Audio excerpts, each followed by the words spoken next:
I was going to ask you about you're talking to all these people. How does that work? And are you switching from frequency to frequency, or? Yeah. We had mostly we Air Force uses a UHF radio and the Army uses an FM radio. And in the OV-10 we had UHF, VHF, FM, shortwave. You get bored on some days. You crank the shortwave in, pick up Australia football or something like that. But yeah, so you just be switching from radio to radio, and you can only talk on one at a time. You could listen to as many as you thought you could listen to. Pretty soon you'd be clicking them off if everybody's yakking at you. But generally, what you did was you talked with the fighters, got them lined in. You put up on your window what your ordinance is and who they are and stuff like that, and they've got to copy down where they're putting ordinance in, because they've got to answer to people too. And then you talk to the ground guy on the radio. You tell him, I'll be back with you in a second, and make sure everything's okay by him. And if there's any communication, you got to do, like, where are you at, or where's the end of the line. The one thing you always had to do was you had to know where the good guys were. I mean, a lot of times you didn't know where the bad guys were, but if you knew where the good guys were, you didn't hurt anybody, kind of thing. So that's one thing you made sure of. And it didn't matter what the situation was, even if it was, immediate and tenuous. I'm not going to drop a bomb on you. Let me know where they're at. Where are you at? There was one short round incident that I watched, was kind of involved in. I had flown over and talked to the guy on the ground, and they had just inserted, and they were walking through the woods. And I had to take the plane to Benoit and drop it off and get another one and pick up a new guy, and bring it back. So at any rate, so I'm flying back. I told him I'd check in with him. I checked in. Well, they've been in contact. So I says, well, I'll get some air. So I called up and had them order up some.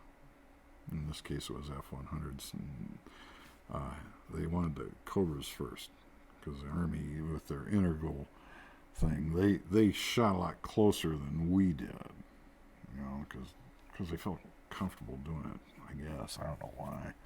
But, so the guy, the Cobras asked him, where you at? You can pop a smoke grenade, on either end of the line.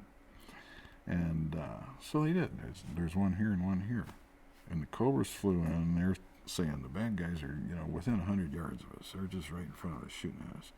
Okay, so the Cobras came in and started, and they walk their rockets through. They don't have the capability of, like, an airplane will hold an attitude and can put the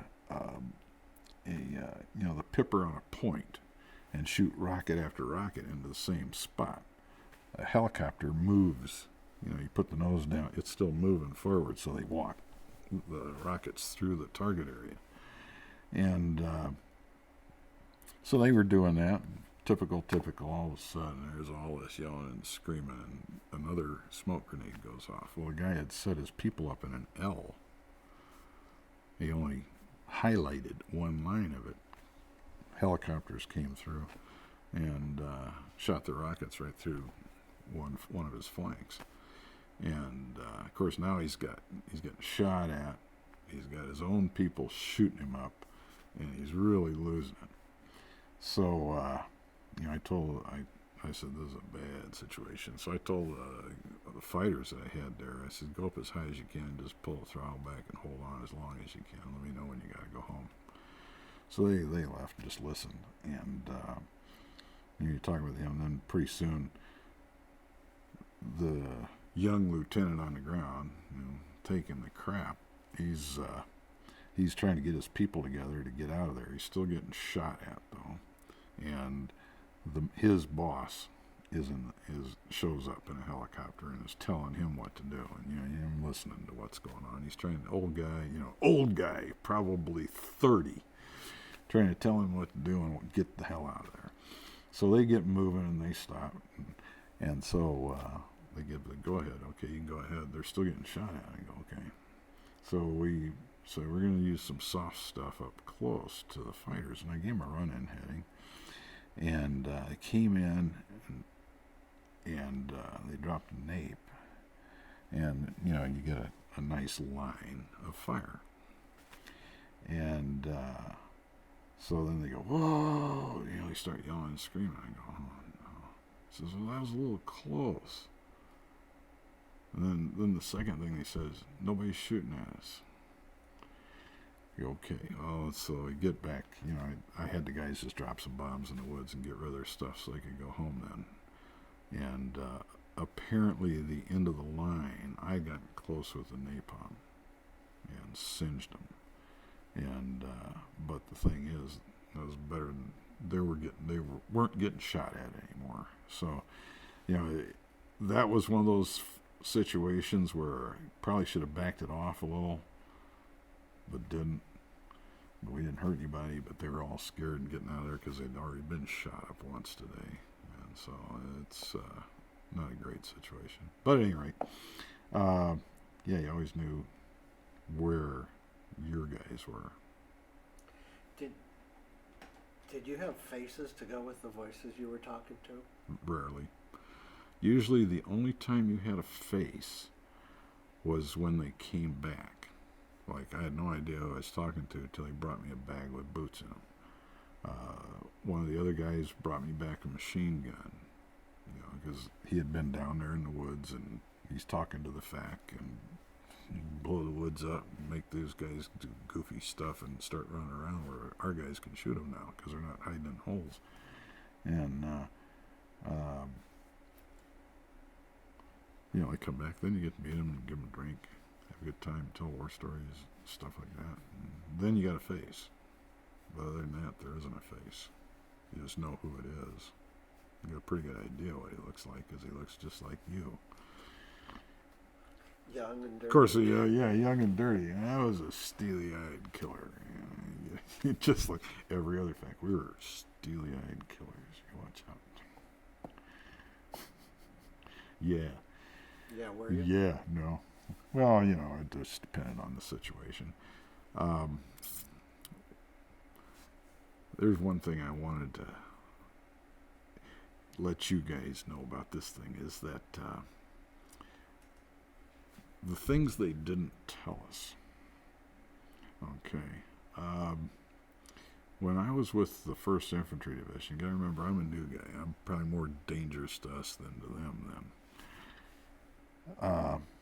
The Big Red One was going home, and one of the things the general wanted was to leave his mark on Vietnam. So he sent out his roam plows, which are them big D9 cats that go through the woods and knock down trees. They're cutting out the Big Red One sign out of the forest. I mean, this was 2 miles aside kind of deal.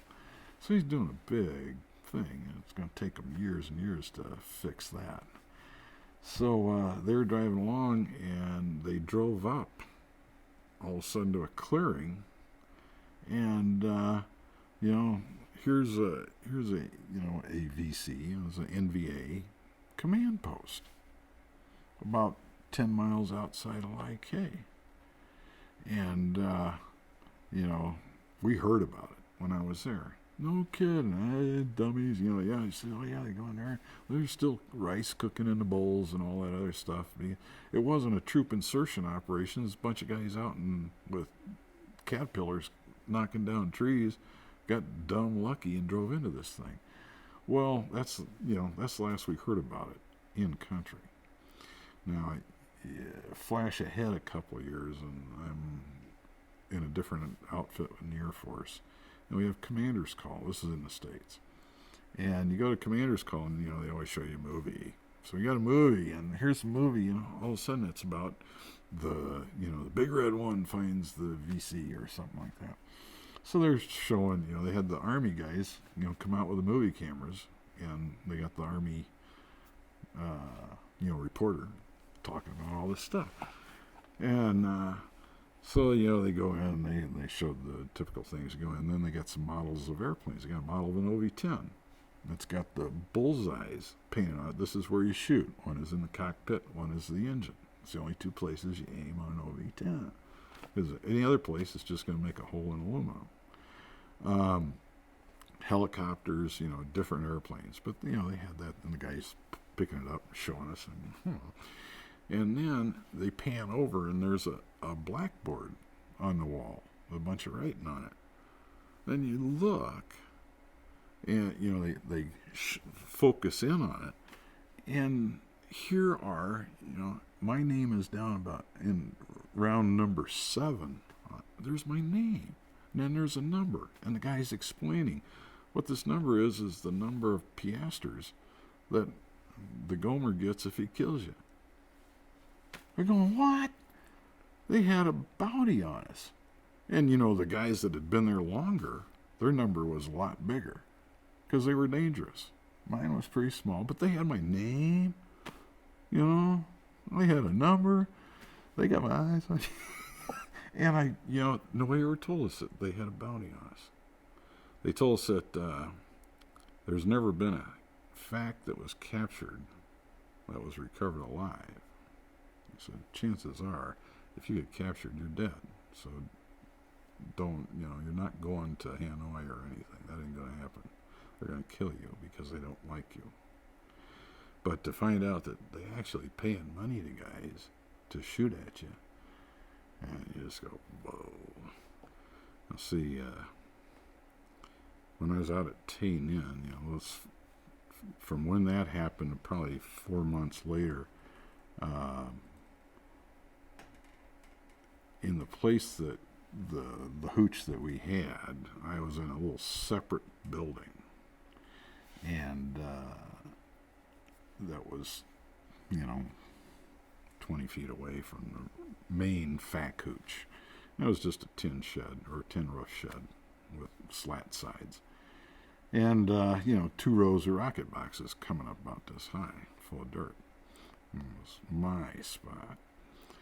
So at any rate, one night, I head out there, and I think I just laid down. I mean, you got to change your clothes, lay down. Boom. And a mortar round hits right outside my hooch. And then they walk off. Well, at first, it just boom, kind of blew me out of bed. I grabbed my flak jacket and wrapped it around my head, and then going, our bunker was way over there, and I'm crawling trying to get there, and the other guys are already in it. They're going, hey, Dave, VD, you coming? And I'm going, yeah. And, I got in there, holy moly, go back, and, the lights didn't work anymore, but, so you got a flashlight and look, and then, right above my penis, about this far, there's a hole through the wall, and right above my head, about this far, there's a hole through the wall, and, the shrapnel came right through the rocket boxes, right through the walls, and, blew the roof up and things like that, but, the mortar round actually hit the ground. Then, you talk about it a little bit. Why the hell are they doing that? And then you start realizing the mortar, unlike the rocket, see, we used to get rocket attacks all the time. Rockets, they're going to land wherever they land. They're just shooting for the county. It's going to land in Dane County. And that's about it. A mortar round, they aim to hit somewhere. Some guy, and I was the only thing there. Some guy walked off where, what the coordinates were, or how far I was from the fence or something. And they had that thing aimed to hit my hooch. And it just hit, little breeze that night, missed by about that far. And, it hit the hooch, I'd have been one dead mother. And, those 7 piasters. Yeah. Hey, some guy would have got him some good cash for that. But they tried doing things like that. And I was just, of course, see, at that, after you think about it a little bit, you say, that sucker was trying to kill me. And then it's a personal thing. Like, guys are actually shooting at you. But I didn't know anything about this bounty. Then you really know they're trying to kill you. So you just make their lives a little more miserable. You do it. Talking about night rides. One time, we were sitting there, and it was just dusk. And something didn't look right about this area. I didn't have the gun sight on, didn't have the switches on or anything. So I rolled in. All of a sudden, one tracer comes out of the woods. I went, whoa, that sucker was watching. So you fly off and you start thinking, okay, now he's on the Diddy Mile right now. He's moving. He's going that way. Where would they be going? You kind of try to figure out, because you know. And I had a airstrike scheduled, a frag strike, and so I just changed the coordinates a little bit. I figured out this is where I thought they were going to be. So we did it with the fighters once again. As soon as the first guy flew by, in this case, they dropped flares. They think shooting at a flare is going to put the fire out, put the light out or something. I don't know what they think. But damn, they started shooting again. We got them all. And the next day, it was, of course, the Army, you tell them, hey, we got this going on. They send helicopters out because they like that stuff. And they came back with 8 dead ones from that. So you just go, see, son of a bitch, you shouldn't have shot at me. I would have never known you were there. But he made a mistake. Surprised the hell out of me. See, when the round's coming at you, it doesn't just, it's not like you're shooting from 100 yards away and it's boom. You can see it just. You just go, do I duck or what? So it goes by and you just go, okay. That's right. If it's not moving, it's bad. Huh? If it's not moving, that's a bad sign. It's a bad sign. Of course, you don't have a whole lot of time to do something about it. But What are you armed with? in that aircraft, we had 4 M60 machine guns, which were the 7.62 caliber NATO round 30 caliber machine guns. They were okay for scaring people and suppression. You couldn't really do much with them. Plus, you don't realize how much a 30 caliber round drops off after it goes out there a ways. And then we carried 2.75 folding fin aerial rockets. Good round. We used 4 pods with 7 rockets in each pod was our general thing. And the standard load was 14 high explosive warheads and 14 white phosphorus, Willie Pete's. But what we used to do, the Army liked the high explosive ones for their helicopters. They had nails, what we call flechettes. They had nail heads. So we'd swap them warheads because we wanted the flechettes. Because there's nothing better than catching some guys with nails, and then they'll be running along. And they're stuck to a tree. You say, this is cool. See? You're talking to a sick fella here. Yeah. But at any rate, that's what we had, was that. So we were the most armed FAC there was. The O1s carried 4 rockets, and the O2s carried 14 rockets, and we carried 28 rockets and the 4 machine guns. So we could do some stuff. So you didn't feel that vulnerable? No, I told you, I was bulletproof. I didn't feel vulnerable at all. And there was... there's only one time where I actually kind of took off, and we had been told, this was over in Cambodia, and we'd been told somebody had brought a 37 millimeter. Not 37. There's one between a 13 and I don't know. So it's some kind of real anti-aircraft gun. It was over on this hill. So we were playing high-low with one of the other guys. He'd go low, and I was watching. If we see anything move or somebody try to, shoot a gun, we'll be in on them. And so we were swapping spots and things like that. And I pulled up and out, and all of a sudden I hear this going past the canopy, and whop, whop, whop. And there's the supersonic round going by, and you're hearing the sonic boom from the bullet. Whoa, get out of here. We took off. And I go, oh, this is a good place for arc light. And we told them, here's whatever there's some kind of zip gun over on that hill.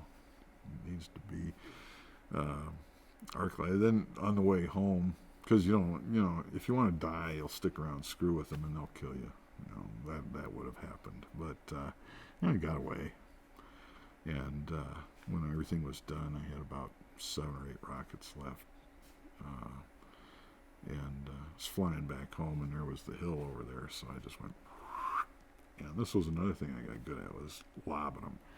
And I just fired all the rockets off and then sit there and watch and see. And, 30 seconds later, the hill blows up. I said, I hope I caught your ass. Shoot at me, yeah, shoot at me. Son of a gun. I'm going to tell them you're here and you're going to be gone. What were you feeling in that photo? Done. Getting the hell out of Dodge. That was all. It was, you waited for that day. And that was one of the days, if you get into the photo, you'll find out I came back with all my ordnance. Dave flew high. He flew up where it was cool. Didn't screw around. I got it in. I'm done. I'm over. And that was that. That was it was the end of the adventure. It was done. Finny. Who's taking the photo? Well, one of the other guys from the outfit. It was a tradition. Every FAC got this little treatment when they had their last flight, and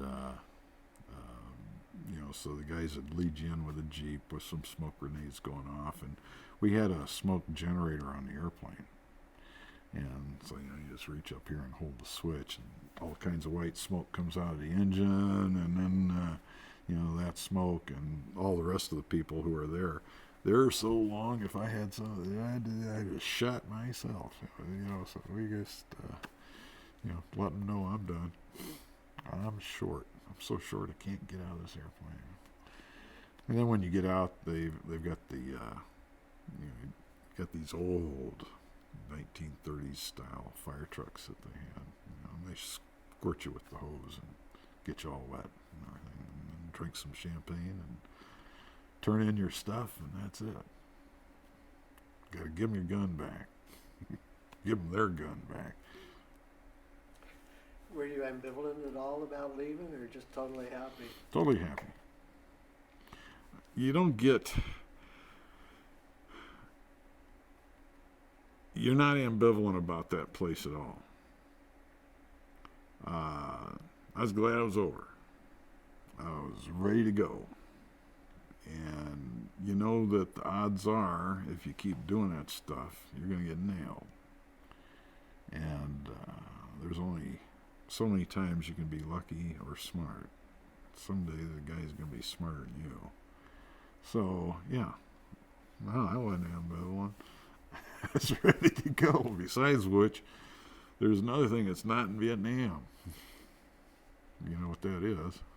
It's a round eye stuff. And so got to come back to the world where that happens. So, yeah. Take 24-year-olds and put them out there where there ain't any women. They think about that a lot. And, whereas the 18-year-olds, well, yeah, they think about it a lot too. But, when I was 18, I was over here thinking about it. So that was that. And then was that the end of? Were you still in after you came back? Oh yeah, when you get out of flight school, you get a 4.5-year commitment. And I went to the Air Weather Service Flew what they call a WC-135B. Fanjet 707. It's a great airplane. It was the most boring stuff I ever did in my life. You fly 8 hours this way, make a turn, fly 2 hours that way, make a turn, fly 8 hours back. And the whole time you're just sitting there drinking coffee and smoking cigarettes and being bored. And, Don't get to shoot at anybody. oh, you don't see anybody. You're out there trying to find a millbar out in the middle of the Pacific. And, I went a lot of neat places with Air Weather Service. I went to New Zealand. I went to Argentina, Panama, Greenland, Spain, lots of places. Fun stuff. But it was boring flying. And one of the when they were first teaching us how to fly that airplane, because that doesn't fly like this airplane. Of course, the first thing I did was, well, it's an airplane. It flies like an airplane, I'm sure. And I put it into a 60-degree bank, and it's holding a level turn. And the instructor just about had a fit. What are you doing? I said, I'm making a turn. You can't do that with this. I says, why not? He said, not built for it. I had to learn to. There are things that you don't do with big airplanes that you can do with little airplanes. But I was more of a stick and rudder guy than anything else. So what they decided that I would be excellent functional check flight officer. So whenever they broke an airplane and had to fix it, then I had to fly it before we could release it back into operation. So I got to do things with the airplane that other guys didn't get to do, because that's what I did. You were pushing it I pushed it. to see if it. Yeah. See if it was a real airplane. Is it a real airplane or what? Did you lose any OVs when you were?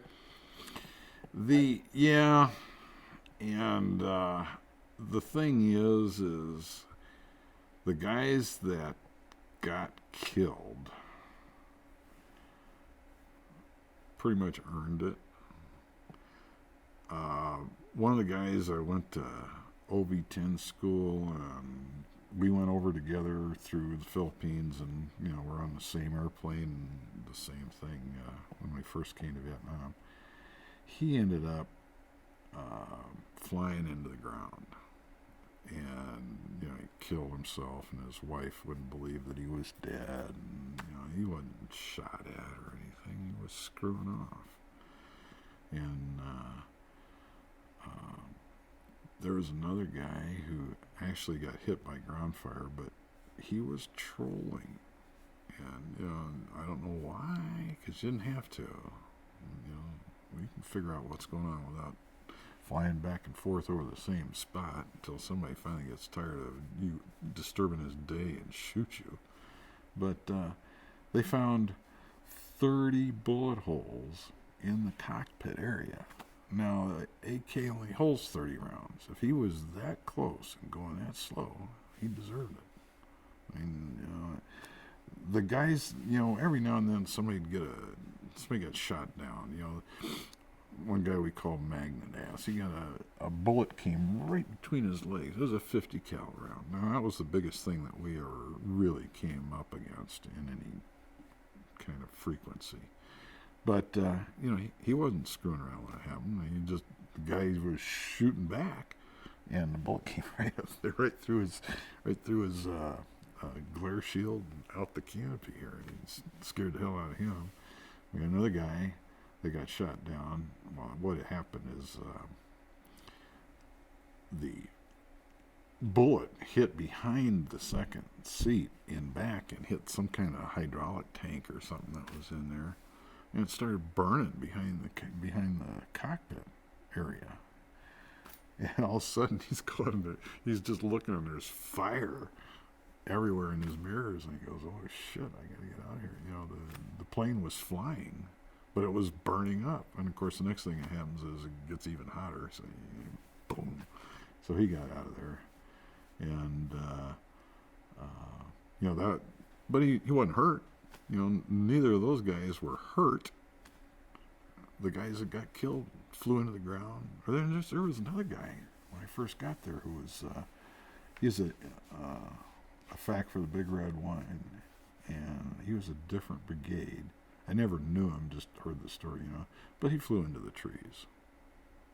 And it wasn't that he was, you know, he just wasn't paying attention.